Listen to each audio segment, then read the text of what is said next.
Breaking news mga kababayan. Nako po, Attorney Conti. Merong kondisyon para daw makauwi si PRRD sa Pilipinas ay umatras si Sara Duterte sa pagkapangulo at mag-resign na daw ito at bumaba sa pagka-vice-presidente. Pati ito si Pulong bumaba, si Baste bumaba. So gusto po nila mga kababayan, mawala po sa kanilang landas itong mga pamilya ni Tatay Digong. Kasi nga po, ito ay takot na takot sila mga kababayan. Abay, matindi po ito. So pakinggan po natin ano bang sinasabi ni Atty. Conti, ano ba itong kondisyones niya mga kababayan para daw makalaya na si PRRD at wala nang dalawang salita.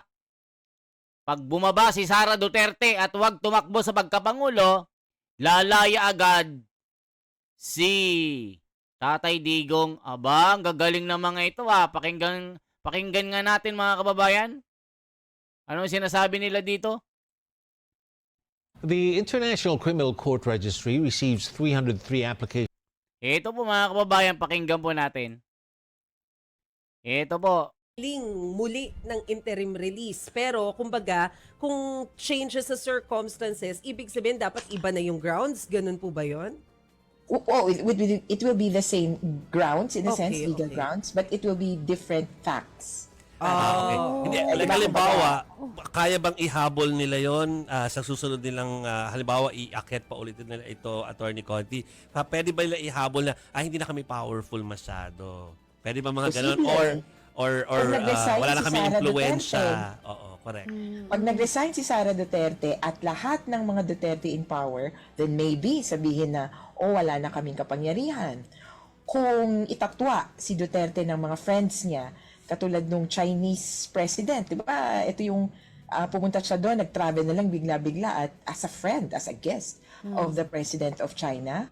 Di ba? Yung pag ganong pagtatatwa, maybe it could have an effect saying na hindi na active yung networks niya. So, ibig But- lang, yeah. But yeah, the facts as it is, parang may hirapan sila na tanggalin isa-isa. Kasi, di ba 3 points or 3, yung grounds kasi ng appeal iba ha, pero yung sa first ground, binaybay yung 3 criteria to be granted interim release. Jackpot sila. Ay, may sumasapaw na Oh. audio. Jackpot sila dun sa, Yeah. kumbaga, pasok sa banga. Is a flight risk will probably interfere with the proceedings and will probably Commit the same alleged further crimes. crimes. Yeah. Tapos itong mga to kasi ang hirap ko lang kaya sorry na lang, nasabi na kasi, nagawa na kasi. Kaya yan ang mahirap burahin.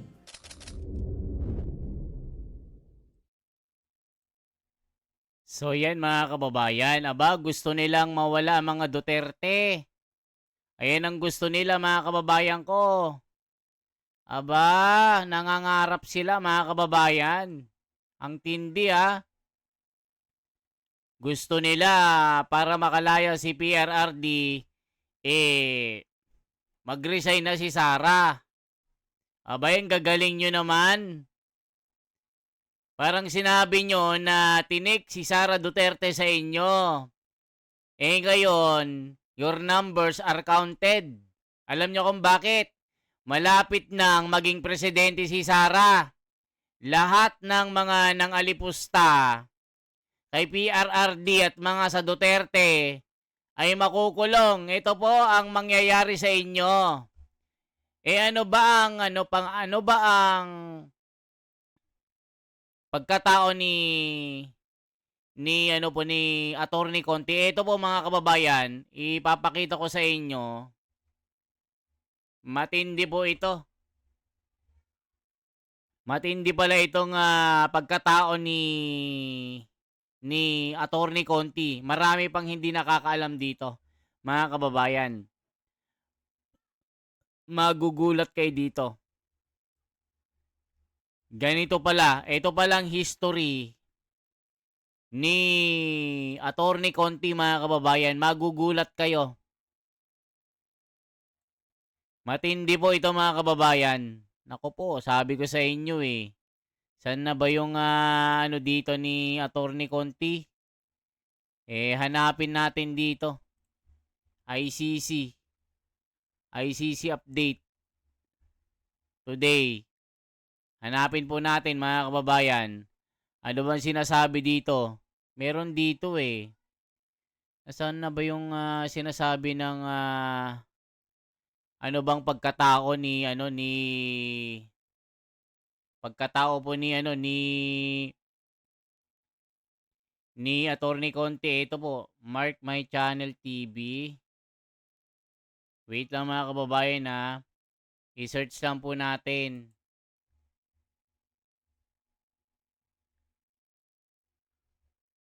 Mark My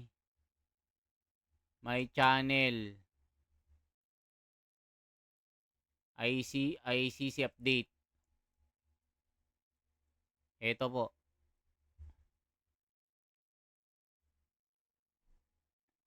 O ito, mga kababayan, magugulat po kayo. Pasensya na po kayo, mga kababayan. O ito, naku po, magugulat kayo dito. Ano bang pagkatao ni Attorney Conti? Pagtiyagaan po natin, magugulat kayo kung ano ito. Grabe pala ang ano nito, ang history nito. Meron palang connection sa NPA ito, mga kababayan. Pakinggan nyo po si Ka Eric Celis, ibubulgar niya ang pagkatao ni Attorney Conti. Bakit ganito kagalit kay PRRD? Ito po. At dito ko ito ibubulgar sa inyo. Si Attorney Cristina Conte po ay hindi ordinaryong abogada. Yes. Abogada po siya ng Communist Party of the Philippines at ang kanyang operation ay para ipagtanggol ang NPA at ang NDF. At ang kanyang grupo ay pinapangalanan na NUPL. Yan.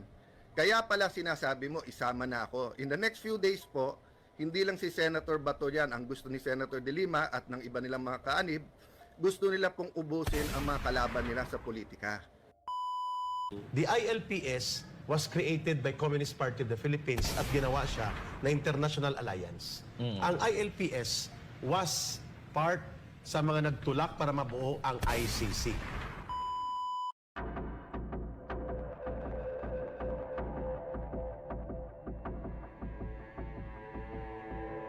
Ayan, panoorin po natin anong pagkatao ni Attorney Conti dito. Ito pala ang sikreto niya na bulgar po ni Ka Eric Celis. Biggest winner of this, dalawa.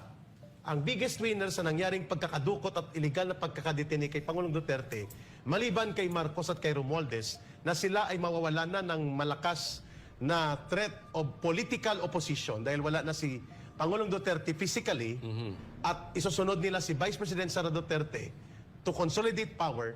The biggest winner dito po sa isang napakalaking pagtataksil at pagkikipagkunsabahan ay ang CPP, NPA, NDF. That is the reason nationwide sila ay kumikilos at nagpapalakpak para magparada sa pagbubunyi sa nangyaring pagkadukot at iligal na pagkakadetini kay Pangulong Duterte.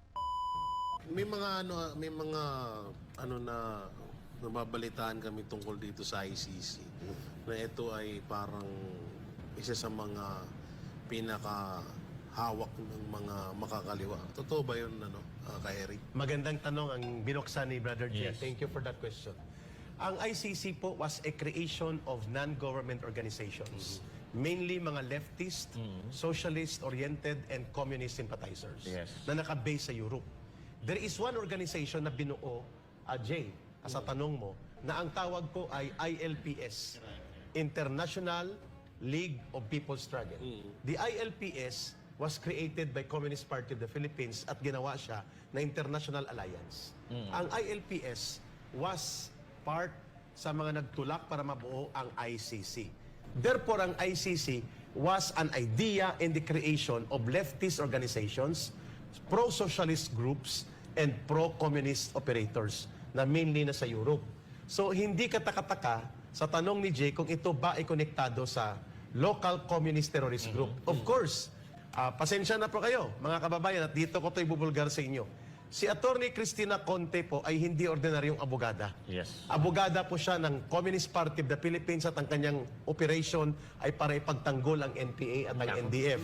At ang kanyang grupo ay pinapangalanan na NUPL, National Union of Patakas Lawyers. Patakas. Kasi tagapagpatakas ng NPA ang grupong ito. Created by CPP purposely. Sa dinami-daming lawyers na matitino, magagaling at matatalino kumpara sa kanya, ba't siya ang pinili ng ICC as legal counsel of the ICC in the Philippines? Kasi? Di ba? Kasi recommended siya ng Central Committee International Department ng Communist Party na nakabase sa the Utrecht, Netherlands. Katabi lang ng Hague, Netherlands. Kasi kung matatandaan kasi natin kay Eric, hinihingi noon ng Pilipinas itong si tatay ni Marcos. Kilala mo yung pangalawang tatay ni Marcos? Si Joe Hindi maaaring arestuhin si Jose Maria Sison, ang founding chairman ng CPP, NDF, NPA. Ayon kay Attorney Edre Olalia ng National Union of People's Lawyers o ng NUPL at isa sa mga dating konsultan sa peace talks sa pagitan ng pamahalaan ng rebeldeng CPP, NPA, NDF, ang estado ni Joma ay isang refugee at nasa ilalim ng political asylum sa The Hague, the Netherlands. Wala rin anyang extradition treaty sa pagitan ng Pilipinas at Netherlands, kaya walang legal na proseso na maaaring gawin upang mapabalik ng Pilipinas si Joma. Bukod dito, questionable rin anya ang warrant of arrest na inisyu ni Judge Telva Bunyi Medina ng Manila Regional Trial Court Branch 32 na nag-aata sa mga law enforcement agency na arestuhin ang grupo ni Joma Sison.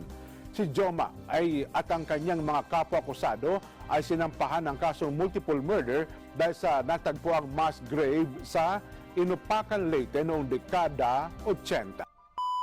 Ito, ang ilan sa mga pinakamatibay na kadahilanan umano na walang kinalaman si Joma Sison sa mga pangyayari sa Pilipinas ay wala na siyang authority sa mga makakaliwang grupo at ito pa ang sinasabing nagpopondo sa kanya.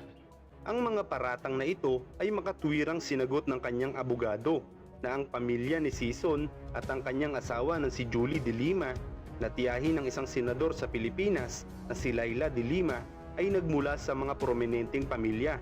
Kung Ayan mga kababayan, talaga palang mga po ito, pamilya po ng mga makakaliwa. Pati si Delima pala, ayan adik kasi at Mandaraya ang supporter ni Bangag. Good job tatay, mabuhay kaka Eric. Ayan po, grabe Ay talagang sukdulan na ang mga walang hiya sa loob ng government at gusto ng hari-harian ng mga dibil. Halaka. Si Tanim Buhay, EJK Kuno, halaka po. Shoot kasi sa Inodoro lahat ng Liberal Party candidate dahil kay PRRD. Ayan. Si Dilima pala talagang may connection pala dito sa ICC Ulit nga natin. popondo sa kanya. Ang mga paratang na ito ay makatwirang sinagot ng kanyang abogado na ang pamilya ni Sison at ang kanyang asawa na si Julie de Lima na tiyahin ng isang senador sa Pilipinas na si Laila de Lima ay nagmula sa mga prominenteng pamilya. Kung kaya hindi napatunayan ng korte na may koneksyon pa rin si Joma sa makakaliwang grupo. Kung kaya magpasa hanggang ngayon para sa Dutch government ay itinuturing siyang political refugee o isang taong nanganganib ang buhay sa isang hindi makatarungang pagtingin sa kanya ng pamahalaan. Subalit para sa mata ng mga karamihang Pilipino, si Joma Sison ay isang terorista na sumira sa napakaraming buhay ng mga Pilipino. Point. And they were very powerful people involved. So much so na pag nanghuli ang pulis, siya pa nakakasuhan. So long story short, dun nag-umpisa ang aming storya. So let me address this now to Senator De Lima. She started out by saying, Alan is the last person in this world to talk about human rights. You should be the last person to talk about due process. Wala kang karapatan. So let's address that. Ano po ba nakalagay sa Philippine Constitution, ma'am? Kayo po, ma'am, ang naging Secretary of Justice. Di ba nakalagay, no person shall be deprived of life, liberty, or property without due process of law. So si President Duterte po ay isang person. Person po siya. Sabi po ng Constitution, no person. Ako po, person din po ako.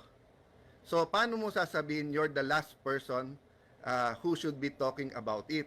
Wala pong last person sa Pilipinas ang pwedeng pag-usapan ang human rights kasi para sa lahat yan.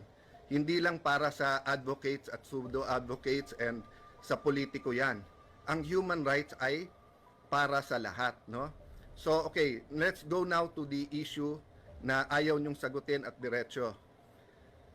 Paulit-ulit kayo sa Rome Statute, sa rules ng ICC, sa batas ng mga So yan mga kababayan ko. Ano masasabi nyo dito sa history ni Atty. Conti at ni De Lima? Magkakapamilya pala ito mga kababayan. Kaya pala ganun na lang ang galit nila sa pamilya Duterte na talagang pinagtulungan nila, na ginamit nila si BBM para maaresto ito papunta ng ICC. At ito po nga ang nangyari at gusto nila para makalaya daw si PRRD, mawala na po sa politika yung pamilya. Mula kay Sara, wag nang tumakbo sa pagka-presidente, bumaba sa pagka-vice-presidente, yung si Pulong, si Baste, at yung isa po, lahat po sila ay mawala na sa politika para daw makabalik si PRRD, para mawalan na po ng leverage o kapangyarihan. Sa tingin nyo, mangyayaring gusto nila mga kababayan? Sabi nga po makalaya or hindi si Tatay Digong. Yung kapalaran ni Sara Duterte ay magiging pangulo. Di ba dati kakampi nila si BBM? Ngayon, yan, binabakbakan ni BBM itong mga makakaliwa. Kasama po ng mga kabataan dito sa Kabataan Party List. Marami pong mga nagbisang buhay kasi nga inatake po ng jet fighter. Yung missile po, doon po pinabagsak sa bundok. O ngayon, nag-aaway na si BBM at itong mga makakaliwa. Na akala kasi ni De Lima at itong si BBM magkaibigan na sila, yung pala ginaggagamitan lang ito. So ngayon, hindi sila nagkasundo, ayan, nagbabakbakan sila ngayon. So ngayon po, itong issue po ng ICC, ganito po ang kwento ni Atty. Conti. Mga kababayan, yan pala ang katotohanan. Kaya pala pinili si Atty. Conti na maging representative at maging abogado ng EGK Kuno. Yan pala ang kwento. Meron pala siyang koneksyon dito sa makakaliwa. Yan po ang balita. Binulgar po ni Ka Eric Celis yan. Okay? So kung umabot po kayo sa bidyong ito, ay maaaring i-komento nyo kung ano po masasabi nyo. Agree ba kayo sa sinabi na Atty. Conti na makakabuti kay PRRD, makakalaya ito pag ito ang gagawin ng pamilya Duterte, mag-resign lahat, mawala sila sa politika? Ano sa tingin nyo? I-comment nyo po. At i-comment nyo kung anong lugar po kayo mga kababayan. Yan lamang po ang ating bahagi. Ako si The Wonders Philippines. For transparency, for a better democracy, mabuhay po. Salamat. I-like, i-share po at i-subscribe ang ating YouTube channel.